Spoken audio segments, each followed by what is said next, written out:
Good morning, children. So once again, welcome to the Political Science class. As you know that we already started our chapter 6, legislation. Yesterday we discussed about some important functions that are performed by the parliament. That's why we come to know that how the parliament is very important for the nation, for the people. Because this parliament, it is the house of the people. This is the parliament who legislates on some laws, that this is the parliament who are responsible towards the people, financial functions, judicial functions, electoral functions. Some are major important functions. These are only solely these are the performed by the parliament. And we already discussed that parliament has two houses. In that, the Rajya Sabha, it is also just playing a very important role because it is the representation through this Rajya Sabha, the representation of the state. It is only possible that it gives the platform to the states for their representation. So all these things, these are the factual things. We come to know the importance, the mechanism of legislation here. So today we are going to discuss about some parts that are enjoyed by the Rajya Sabha, some parts that are enjoyed by Lok Sabha, some special powers are given to Rajya Sabha, some powers are also exercised only by the Lok Sabha. So first we will discuss about the parts of the Rajya Sabha. So introduction, I think you everybody know now what is Rajya Sabha here, and some special powers, some powers that is also enjoyed by the Rajya Sabha, like we can say that कि जो भी bill आते हैं, है ना, जो भी parliament में बिल आया, it can be introduced in any house. केवल एक मनी बिल ऐसा है. The money bill is only bill which can only introduce in the Lok Sabha. I'll tell you why. Money bill का लोकसभा में आना क्यों हमेशा वो लोकसभा में इंट्रोड्यूस होता है, उसके पीछे रीजन क्या है.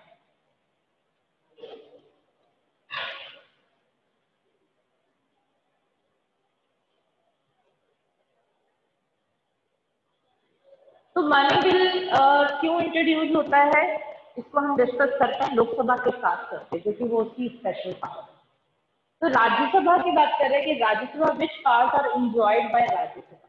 As we know that Rajya Sabha is the upper house, and in this we see that Rajya Sabha has some parts like co-equal to Lok Sabha, except the money bill, and all the parts are enjoyed by the Rajya Sabha also. But here we should consider what type of parts are enjoyed by Rajya Sabha. This is one, that consideration on the bill. Consideration on the bill.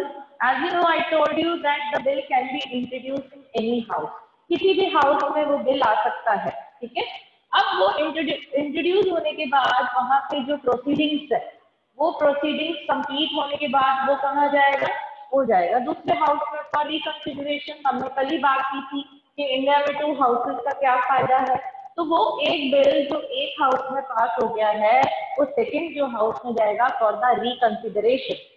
Not necessary की reconsideration के बाद उस house जो है वो उस bill की जितने प्रोसीडिंग्स है, जितने उसकी क्लॉजेस हैं, जितने स्टैप्स हैं, उनसे वो एग्री हो जाए. Not necessary. हो सकता है कि उसको बिल को क्या करें, वापस उसको सेंड कर दें.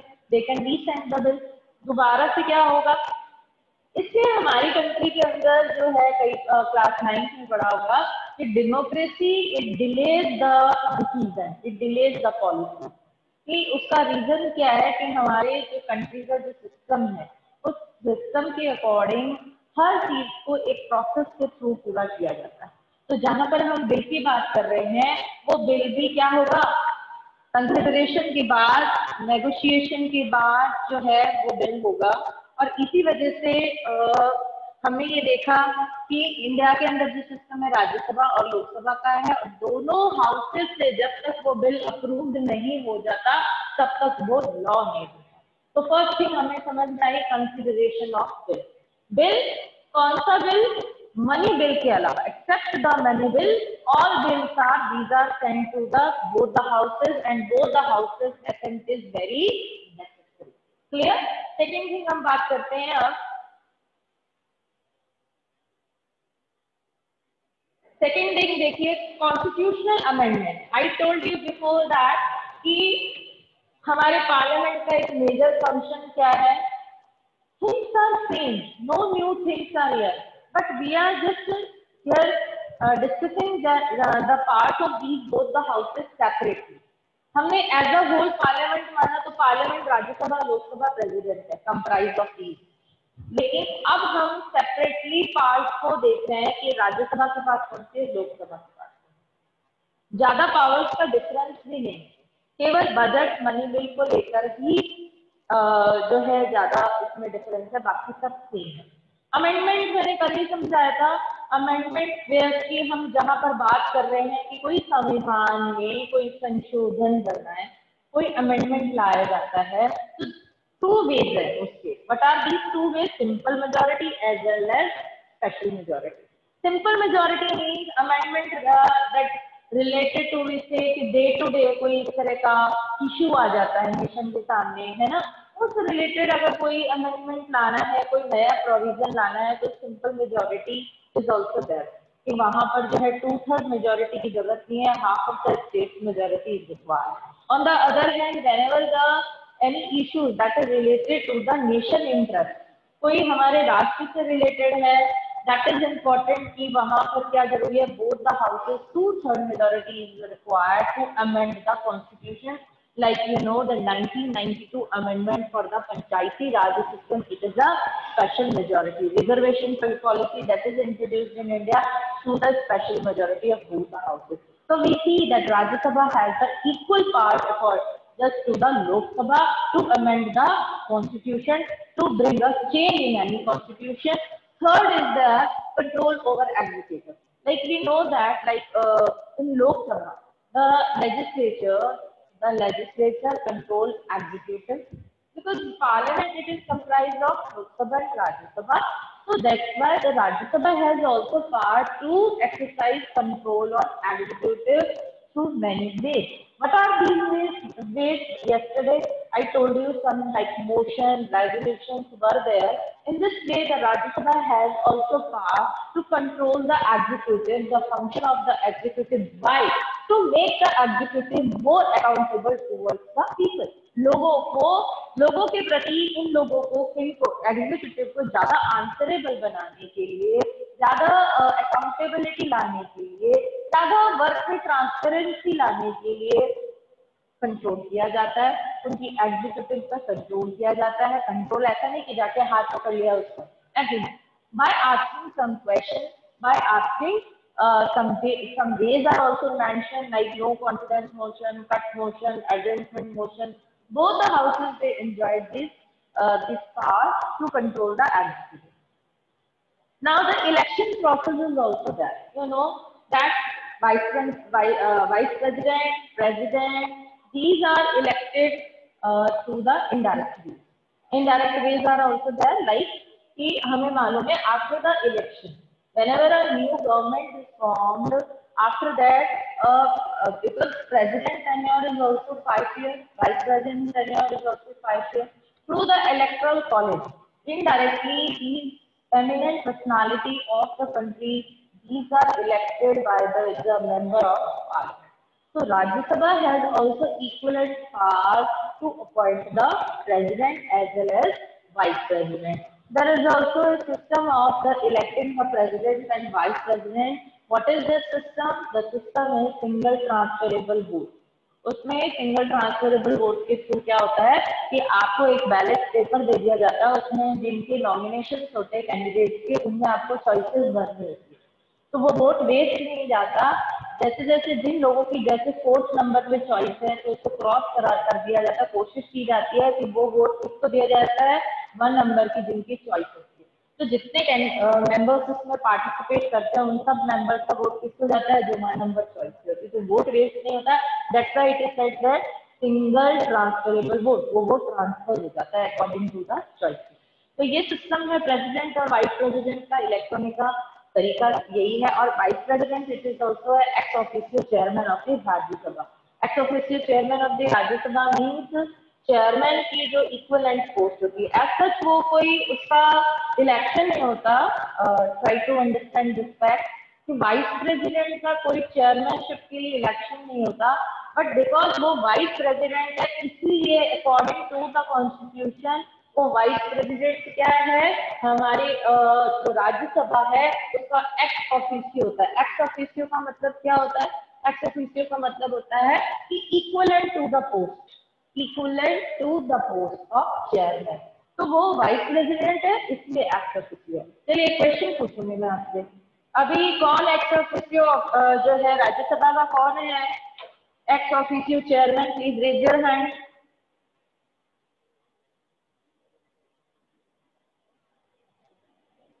Who is vice president of India this time? Presently कौन है? Nobody knows. जो वाइस प्रेसिडेंट है वही जो है राज्यसभा का है, ठीक है। पीयूष, यस पीयूष। वेंकैया नायडू। हाँ correct correct, Venkaiah Naidu, this is correct, good. तो आंसर हमें मिल गया है, वाइस प्रेसिडेंट कौन है? वेंकैया नायडू, और वही राज्यसभा के x officio chairman. I think the concept is clear. Now the next is the election process. What we discuss here, Rajya Sabha's part of electing the president and vice president. In this way, there is also a system of removal. Removal, yesterday we discussed about the impeachment motion, and in this we come to know that these eminent personalities like president, vice president, the judges of Supreme Court as well as the High Court, these are also can be removed through the impeachment motion. This impeachment motion can be introduced in any house. But and one more important thing is here, if the vice president is wanted to remove, it can the process especially can be the bill can be brought in the Rajya Sabha. सबसे पहले राज्यसभा में लाया जाता है vice president का, और उसके बाद जो है लोकसभा में। बाकी सबका जो भी रिमूवल है प्रेसिडेंट का है, जजेस का है, वो दोनों का दोनों जो है वो हाउस में, किसी भी हाउस में इंट्रोड्यूस होता है। तो this is the another part of Rajya Sabha. हम जो है इसको इलेबरेट कर सकते हैं, बहुत ज्यादा डिस्कशन कर सकते हैं चीजों को, but we are just today discussing point to point the things are here, क्योंकि इलेबरेशन के लिए कहा जाए कि आप हमारे संविधान के बारे में क्या जानते हैं, what you know about our constitution, right is not on that. तो आप कॉन्स्टिट्यूशन से रिलेटेड बहुत सारी चीजें, हम वाइस प्रेसिडेंट की बात करेंगे, but today we are going to the discussing point to point the things, the parts which are enjoyed by the Rajya Sabha. You can elaborate the points with in your own language, 2-3 lines you can add. But one more thing is very necessary to just consider the word limit here, the marks, the carrying the marks of the question. कि 5 number का question है, 3 number का according to that. आपकी जो book में content है it is not sufficient according to me. मुझे ऐसा लगता है कि पॉलिटिकल साइंस जितना बच्चे को क्लियर करेगा नहीं तब तक इसको समझ में नहीं आएगा। So it depends on also you. Okay, now the another is that कि वाइस प्रेसिडेंट का मैंने बताया कि vice president removal of that procedure can be also bring only in Rajya Sabha. This is a special power that is enjoyed by Rajya Sabha, and later it is sent to the Lok Sabha for their assent. Assent is very necessary because vice president is also removed through the impeachment motion. तो महाभियोग जो है वो उससे पहले 14 days before जो है उन्हें नोटिस दिया जाता है, जब वो प्रेसिडेंट है चाहे वाइस प्रेसिडेंट है। 14 दिन का उनको टाइम दिया जाता है जिसमें वो अपने आप को डिफेंड करने के बहुत सारे प्रोसेस के थ्रू जा सकते हैं। बाकी आपको मैं बता दूं कि आज तक इंडिया में कभी भी इम्पीचमेंट मोशन के थ्रू किसी को रिमूव नहीं किया गया है। ठीक है, आगे बात करते हैं laws on subject. You everybody know that in our constitution 3 lists are there, union, state and concurrent, and the state list means the Rajya Sabha because the representative of the council of the state, that's why the Rajya Sabha has the power to make laws which are mentioned in the state list. State list, that is that regarding the state, particular state, like the development programs are there, education policies, the health policies, properties. So like all these matters that is related to the police, है ना, इस तरह की जो चीजें हैं that concerning to the people's requirement, it is in mentioned in state. So the state has solely right to make the laws on matters which are mentioned in state. So these are the parts with what we discussed today. Now we move to the Lok Sabha parts of Lok Sabha. अब आपको पता है Lok Sabha it is the house of the people. It enjoyed enormous power. Enormous power means the same power which is enjoyed by the Rajya Sabha, only one power that is specially enjoyed by Lok Sabha. This is a related to the financial part. Okay. So once again we will see that the Lok Sabha किस पे law बनाती है. The Lok Sabha can legislate on the subjects which are mentioned in union list as well as in conference. Union list जिसमें बहुत ज्यादा important nation interest subjects होते हैं. Nation interest subject like defence, security, police, इससे related जो subjects होते हैं that are included in union list. And conference list are both the state and union. Centre has the same power to make the law. But one thing is very essential to know by you. What is that? If the union means central government and state government, both they feel that they should make laws which are mentioned in conference list. At this time, the conflict or the ideas that clashes between between the center and the state, the case is sent to the Supreme Court. At that time, the decision is in favor, always in favor of central government. अगर मेरी बात समझ में आई तो मेरा question ये है कि अगर दोनों कॉन्करेंट लिस्ट पर सेंटर और स्टेट को दोनों को राइट है लॉ बनाने का, लेकिन अगर ऐसी बात हो जाती है कि दोनों में कोई कंफ्लिक्ट हो जाता है, क्लैशेस हो जाते हैं, तो केस कहाँ जाता है? सुप्रीम कोर्ट के पास. उस सिचुएशन में हमेशा सेंटर गवर्नमेंट का ही फेवर लिया जाता है, वो केस उसी के फेवर में जाता है. ऐसा क्यों? Please raise your hand if you have any idea related to this topic.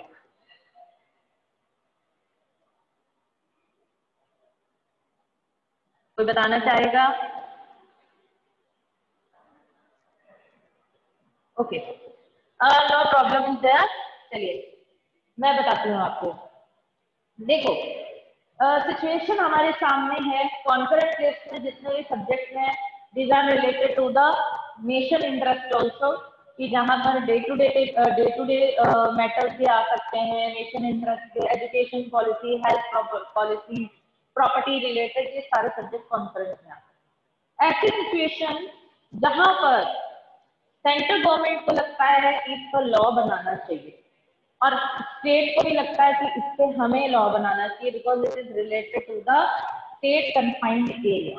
ठीक है, तो क्लैशेस है दोनों के बीच में डिस्प्यूट्स है. तो केस कहाँ जा रहा है? सुप्रीम कोर्ट के पास. Supreme court always prevail the decision of union government, central government. Question is there why.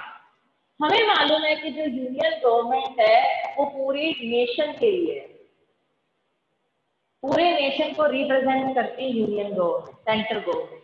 Answerable to all the people, है ना. सारे लोगों की जिम्मेवारी किसके ऊपर है? नेशन, यूनियन, सेंट्रल गवर्नमेंट पे. हमें मालूम है एक कंट्री के अंदर सेंट्रल गवर्नमेंट होती है, उसी सेंट्रल गवर्नमेंट के अंदर क्या होता है? स्टेट गवर्नमेंट होती है, और उसी स्टेट के अंदर लोकल है. तो ये जो इस तरह से जो बन रहा है हमारा, उससे हमें समझ में आया कि जो सेंटर है वो पूरी कंट्री के लिए जवाबदेही है, पूरी कंट्री के लिए अकाउंटेबल. क्योंकि जो स्टेट के पीपल है या कोई लोकल पीपल है या कंट्री के, तो ओवरऑल तो हम कंट्री के पीपल है ना. We are the people of India. या ये कहेंगे only we are the people of Rajasthan और we are the people only Bikaner? ऐसा थोड़ा ना बोलेंगे हम. क्या बोलेंगे? We are the people of India. तो सेंट्रल जो गवर्नमेंट है इट इज आंसरेबल और responsible for all the people of the nation. That's why कि वो जो कानून बनाएगी, लॉ बनाएगी कॉन्फ्रेंस लिस्ट पे, सुप्रीम कोर्ट उसको प्रिवेल करती है, क्योंकि जिम्मेदारी उसकी बनती है. क्लियर? अब सेकंड थिंग आती है कि यूनियन कॉन्फ्रेंस लिस्ट पे आ गया. अब सबसे इम्पोर्टेंट जो पार्ट है, स्पेशल पार्ट जिसको हम कह सकते हैं, हालांकि टॉपिक अलग है आपका स्पेशल पार्ट का. स्पेशल पार्ट जो है जो कि लोकसभा में, what is that? Only money bill. Money bill only can be introduced in Lok Sabha, and preparing of the budget, like the last decision on the budget, just approving of the taxation, ये सारा का सारा जो process है वो कहाँ होता है? वो सिर्फ और सिर्फ लोकसभा में होता है। अब बात ये आती है कि जो बजट रिलेटेड, क्या राज्यसभा को कोई पावर नहीं है? क्या मनी बिल रिलेटेड कोई पावर नहीं है? तो मेरा जो पहला क्वेश्चन था मैं अब एक्सप्लेन कर रही हूँ कि why the money bill always introduced in Lok Sabha, question ये है। इसका आंसर ये है, और दो आंसर आपको मिलेंगे कि राज्यसभा में क्यों नहीं होता, लोकसभा में क्यों इंट्रोड्यूस होता। उसका रीजन ये है, Lok Sabha it is the house of the people, the members who are the members of this Lok Sabha, they are elected by the directly by the people. So all the members who are the members of the parliament, they represent the people. That's why the money bill, it is the representation of the people aspiration, people needs. जो budget में जितनी भी चीजें शामिल हैं ये लोगों के लिए है। बजट किसके लिए होता है? देश के लिए होता है, पूरे देश के लिए है। देश किससे बनना है? कंट्री किससे? लोगों से। तो हमारी लाइफ को जो इम्पैक्ट करेगा, हमारी फाइनेंशियल स्टेटस को जो इम्पैक्ट करेगा, वो क्या है? Money bill, budget. अब ये बिल जो है, क्योंकि लोगों के रिप्रेजेंटेशन को ये बिल दिखा रहा है, लोगों के एस्पायरेशन क्या है सरकार से, गवर्नमेंट से, कि कैसे गवर्नमेंट वर्क करनी चाहिए, कितनी उसकी अकाउंटेबिलिटी होनी चाहिए, ये सारी चीजें हैं। तो people faith, the people faith can be shown through this money bill, and that's why it is always introduced in Lok Sabha, not in Rajya Sabha, because Rajya Sabha members, they are indirectly elected by the electoral college of MLA. So these are not directly connected to the people. These are not directly connected to the people and not answerable to the people. Lok Sabha members, they are answerable to the Lok Sabha members, they are answerable to the parliament, to the legislature, not to the Rajya Sabha. तो इससे हमें clear हो रहा है कि राज्यसभा की powers यहाँ पर क्यों कम है और लोकसभा की क्यों ज्यादा है, इसका रीजन है।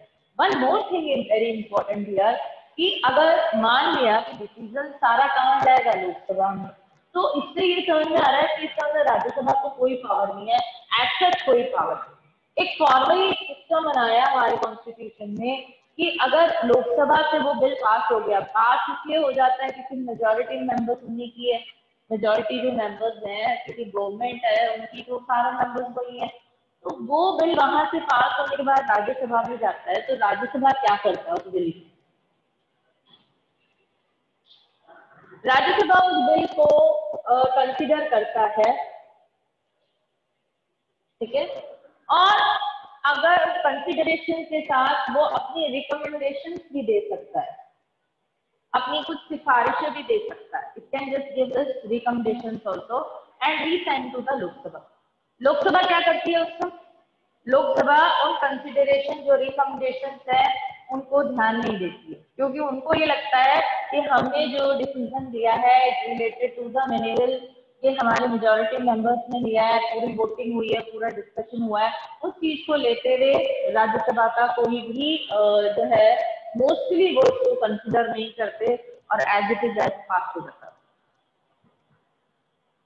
इन सिचुएशन की राज्यसभा उस बिल को नहीं देखती, क्योंकि बिल पेंडिंग रख सकती है वो। The power of the Rajya Sabha here can keep the bill pending, but only the limitations of time is there 14 days. 14 days के लिए वो अपने साथ अपने उस बिल को रख सकती है, और उस 14 डेज में अगर वो रिसेंट नहीं होता बिल, तो क्या होगा? ऑटोमेटिकली पास माना जाता है, ऑटोमेटिकली पास। तो राज्यसभा की क्या पावर दिखी आपको इसमें? इतनी ही है, एक फॉर्मली उसके बाद बिल भेजा जाता है, अब वो उसको एक्सेप्ट करे या रिजेक्ट करे, no problem is there, because ultimately it will be pass हो जाएगा and then send to the president. President का मनी बिल पे असेंट हो जाता है एक ही बार में, ठीक है, पूरा प्रोसेस बता दिया मैंने आपको।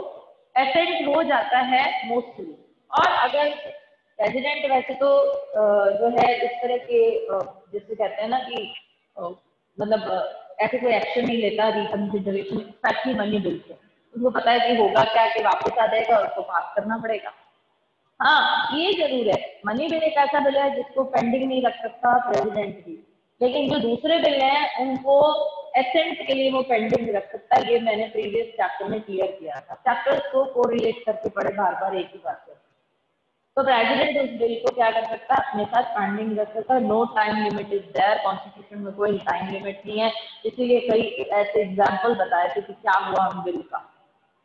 So this is one more important part and in this the special part of Lok Sabha that is enjoyed only by the Lok Sabha, ठीक है। तो वो पावर जो है वो सिर्फ लोकसभा की। इसके अलावा तो आपको मालूम है वही सेम पावर चल रही है कि अप्रूवल ऑफ टैक्सेस। ये एक इम्पोर्टेंट चीज बता देती हूँ मैं आपको कि जो अप्रूवल ऑफ टैक्सेस हैं कि टैक्स कौन से इम्पोज करने हैं, कौन से टैक्सेस को कम करने हैं, इनमें both the houses assent is necessary. यहाँ पर राज्यसभा की पावर दिखती है कि राज्यसभा का अप्रूवल भी जरूरी है, और ये इसीलिए रखा है, नहीं तो क्या होगा कि फाइनेंशियली राज्यसभा की कोई पावर ही नहीं रहेगी, ठीक है। तो यहाँ पर ये सिस्टम रखा गया है कि अगर कोई टैक्सेशन रिलेटेड इश्यूज है, इम्पोज करना है, रिड्यूस करना है, आप देखते हैं कि कितने तरह के टैक्स जो होते हैं, बैंक के टैक्सेस हैं, है ना, जो इंटरेस्ट रेट है कम ज्यादा, रेपो रेट है, अलग अलग तरह की चीजें होती हैं। तो उनसे रिलेटेड जो भी इश्यूज हैं, उनसे रिलेटेड जो भी डिसीजन लेने हैं वो राज्यसभा के अप्रूवल के साथ, तो ये एक पावर उसको दी गई, ठीक है। नेक्स्ट हम बात कर सकते हैं कि Lok Sabha it also controls the executive. Yesterday we also discuss कि पार्लियामेंट क्या है, टू हाउसेज है, तो लोकसभा क्या करती है, another members of that Lok Sabha they also control the executive. इन एग्जीक्यूटिव के ऊपर कंट्रोल रखती है through the, these are also Rajya Sabha वाले ही सारी की सारी पावर्स है कि उनको कैसे कंट्रोल कर सकती है, through the motion and resolution as we discuss कीजिए। तो ये एक उसकी एक और पावर है, सेम पावर है, देख लीजिए आप, बिल्कुल वही चल रही है। Amendment of the constitution same, Rajya Sabha भी अमेंड कर सकता है, लोकसभा भी अमेंड कर सकता है, अकेले नहीं अमेंड कर सकते। कोई भी हाउस जो है सोलली कोई भी चेंज नहीं ला सकता कॉन्स्टिट्यूशन में, ये बात ध्यान रखने की, चाहे वो मेजोरिटी स्पेशल से हो चाहे सिंपल मेजोरिटी से हो, both the houses assent is very very necessary, otherwise amendment can not be introduce in constitution, नहीं हो सकता। तो लोकसभा का क्लियर हो गया कि इनॉग्रेशन के लिए वापस सारी चीजें कर सकते हैं, लेकिन सेम चीज है। One thing more is there, emergency approval. देखो अगर लोकसभा सेशन में है तो इमरजेंसी का अप्रूवल जो है आपको मालूम है, चलिए इसमें थोड़ा सा समझाती हूँ मैं आपको। प्रेसिडेंट जो है अपने देश में इमरजेंसी लगाता है, ठीक है। कितने बच्चों को मालूम है, रेज योर हैंड प्लीज।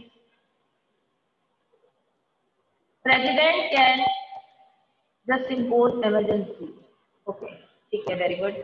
चलिए अगला क्वेश्चन है, इमरजेंसी कब कब लगाई जा सकती है, बताइए। चलो कार्तिक आप बताओ पहले। There are three types. Okay very good, बता सकते हो। First is financial, हाँ और एक होती है मैम जब स्टेट में कुछ वो हो जाए, इन्वेंशन हो जाए या कुछ हो जाए, दंगे वंगे हो जाए जब, और हमें एक याद नहीं। ओके कोई बात नहीं, बढ़िया। यस नरेश बताएं, इमरजेंसी कब कब प्रेसिडेंट कर सकता है। मैं मना, एक तो जब हमारे देश पर हमला हो जाए, वेरी गुड करेक्ट। और जब और जब कोई भी ना बहुत सारी ना स्टेट ना स्टेट्स में दंगे हो जाए, और ना हमारी ना फाइनेंशियल कंडीशन अच्छी ना। ठीक है ठीक है ठीक है, ओके। राहुल ने हैंड रेज किया था, राहुल आप बताएं मुझे, एक गड़बड़ चल रही है इनके आंसर्स में, आप क्लियर करेक्ट करें, देखिए आप क्या बताते हैं। मैम इमरजेंसी का टाइम इनिशियली तो 6 मंथ होता है, फिर उसको एक्सटेंड कर सकते हैं। लगभग 2 ठीक इयर्स है। तक शायद तक। नहीं 2 इयर्स का नहीं है, नहीं है, कम है, 2 इयर्स का नहीं है। चलिए आप मुझे बताइए, emergency in what situation the president can impose emergency in India? एक तो अगर स्टेट का जो गवर्नर है वो इनवाइट कर सकता है कि स्टेट कंट्रोल नहीं हो रहा है फॉर तो व्हाट, आप emergency. For in okay, one question I want to ask, on what circumstances condition the governor can invite president to impose emergency? अभी जैसे अपन ने कश्मीर में देखा था, अभी जो नए लॉज लाए थे कश्मीर में, उनसे पहले गवर्नर ने प्रेसिडेंट को रूल दे रखा था। क्यों? क्योंकि वहाँ कश्मीर और में अनस्टेबिलिटी बहुत ज्यादा थी। अगर स्टेट कंट्रोल नहीं हो रहा है, अनस्टेबिलिटी बहुत ज्यादा है, तब वो प्रेसिडेंशियल रूल आ जाता है। ठीक है, और कई ठीक बार जब है, मुझे आपकी और कई बार जब स्टेट में गवर्नमेंट नहीं बन पाती है तो भी प्रेसिडेंशियल रूल आ जाता है। हम्म, कोई एक गवर्नमेंट, अच्छा, इलेक्टोरल और गवर्नमेंट नहीं बन पाती है तब। और इकोनॉमिक क्राइसिस और पॉलिटिकल क्राइसिस हो गया, और एक अपना इन्वेजन वाला क्राइसिस अपने मेरे से पहले बहुत सौ ने बताया। ठीक है, ठीक है, agree with 2 points. I just ask the question to Palak. Palak, आप क्या बताना चाहते हैं, बताइए।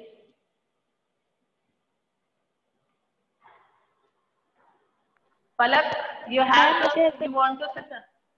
हाँ, यस मैम। मैम है ना, जब गवर्नमेंट 2 स्टेट की या 1 स्टेट की कोलैप्स हो जाती है, जब गवर्नमेंट उधर है ही नहीं, तो वो जो स्टेट है वो अनस्टेबल हो जाता है, उधर कोई कंट्रोल नहीं रहता इस स्टेट में।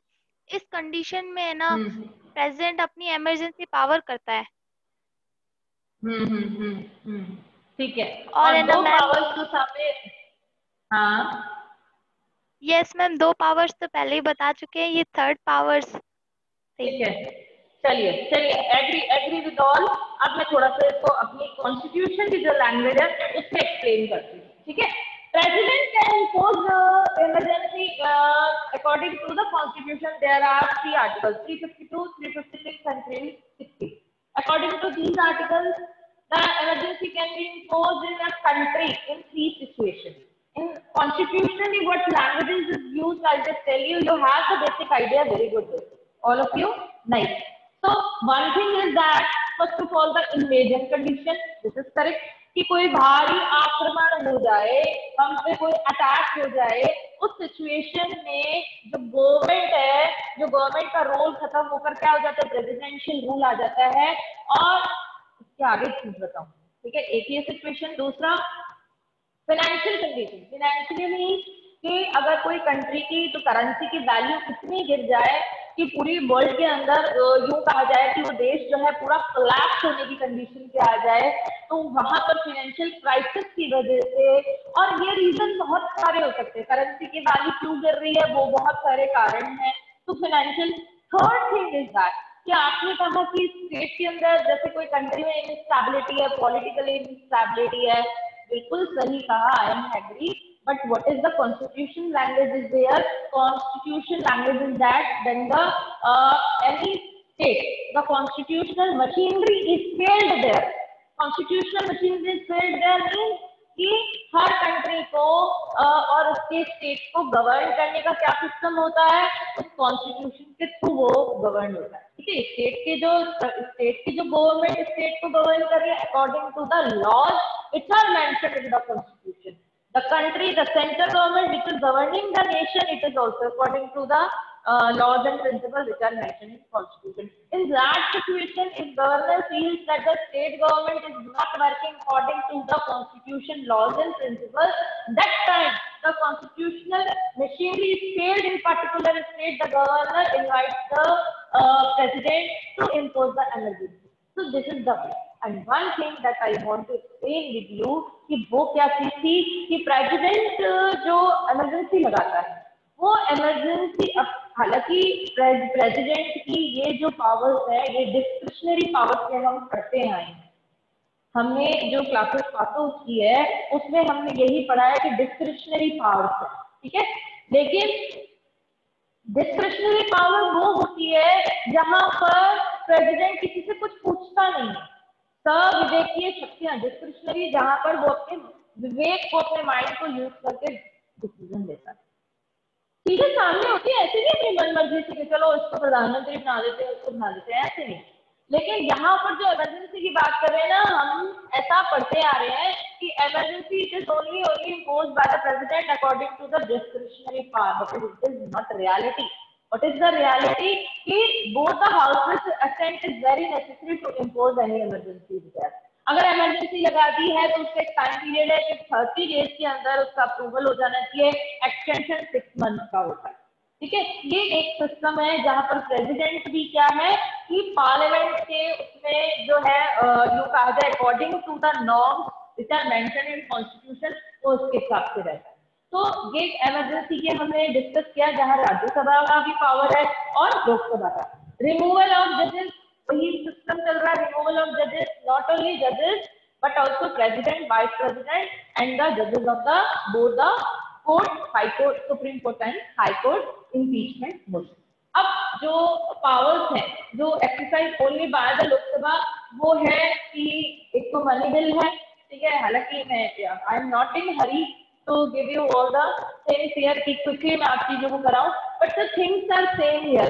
तो कल हम इसको डिस्कस करेंगे। लोकसभा, राज्यसभा की 3 स्पेशल पावर है जो कि which is not given in your content, but I just want to discuss with you कि वो कौन सी है, वो हम कल डिस्कस करेंगे। आज का टाइम यही ओवर हो रहा है, so I am going to just end the meeting. Today's class is going to be over, so thank you so much, have a good day.